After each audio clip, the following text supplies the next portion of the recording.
Achinyamata akhamukira ku nyumba ya Michael Usi amene ali mtsogoleri wa chipani cha UTM pakatali pano komanso vice president wa DR Lazarus Chakwera. Achinyamata akhamukira ku nyumba ya iwo ndithu kukasiya mauthenga kuti iwo sakufuna alliance ndi chipani cha MCP. Ndipo ndithu kumene kuku kuli mai Patricia Kaliati amene akuwauza anyamatawo kuti akuluakulu inuyo tadekhani mubwerere ku nyumba chifukwa chino kuti ifeyo tikambirana nawo Michael Usi ndipo tiona kuti tipanga bwanji kumano madandaulo anu komanso zofuna zanu zafika.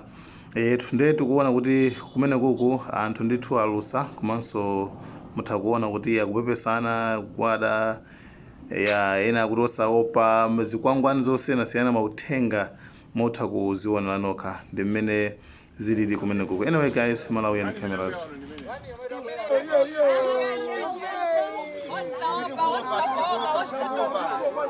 No fear.